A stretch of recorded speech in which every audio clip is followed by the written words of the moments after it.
7 లక్షల మెట్రిక్ టన్నుల యూరియా వాడుతుండే తెలంగాణ ఇలా 27-28 లక్షల మెట్రిక్ టన్నులు వాడుతుంది అధ్యక్ష. 28 lakhs వేర్ టు వేర్.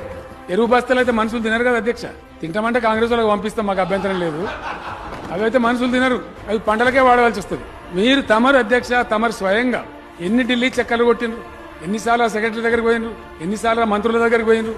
నేను చెప్పుడు మీరు బోవుడు లెటర్లు రాసుడు ఒక 15-20 చక్కర్లు తమరే ఢిల్లీ కొట్టిండ్రు. అట్లా పోయి వాళ్ళని పీడి తెస్తే ఇలా స్టెబిలైజ్ అయితే బ్రహ్మాండమైన ఎరువులో కొడుతుంది అధ్యక్ష.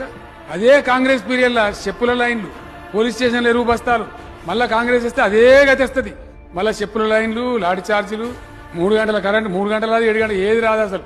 మా సోదరుడు ఒక ఆయన చెప్తుండే అధ్యక్ష, మళ్ళా కాంగ్రెస్ కి వస్తే అధ్యక్ష కరెంటు గోల్మాల్, రైతు బంధుకు రామ్ రామ్, దళిత బంధుకు జైబీ. ఇక ఆనాడు ఉన్నటువంటి సమస్య విత్తనాలు, ఎరువులు కొరత ఉండేది. ఆ కొరత లేకుండా ముఖ్యమంత్రి గారి సలహా ప్రకారంగా, సూచన ప్రకారంగా నేను ఢిల్లీకి వెళ్లి అన్ సీజనల్ టైంలో ఎరువులు ఏ రాష్ట్రం తీసుకోదు. మే ఏప్రిల్లో ఎవరు తీసుకోరు. ప్రతి రాష్ట్రానికి కేటాయింపులు ఉంటాయి, కానీ కొన్ని రాష్ట్రాలు తీసుకోవు, వేస్ట్ అవుతుంది. ఆ సర్ప్లస్ అయిన సందర్భంలో కేసీఆర్ గారు నాకు ఢిల్లీకి పంపించి అక్కడ ఉన్న రాధామోహన్ సింగ్ గారు అప్పుడు మంత్రిగా ఉంటే అక్కడ అధికారం పట్టుకుని, అంటే ఎవరికి అవసరం లేని సమయంలో ఉన్నటువంటి ఎరువులను బఫర్ స్టాక్ గా మనకు రాష్ట్రానికి తీసుకొచ్చి పెట్టేవాళ్ళం. అంటే 4 లక్షల మెట్రిక్ టన్నుల ఫెర్టిలైజర్ ని బఫర్ స్టాక్ గా పెట్టేవాళ్ళం. ఆ విధంగా ఎరువుల కొరత తీసుకున్నాం.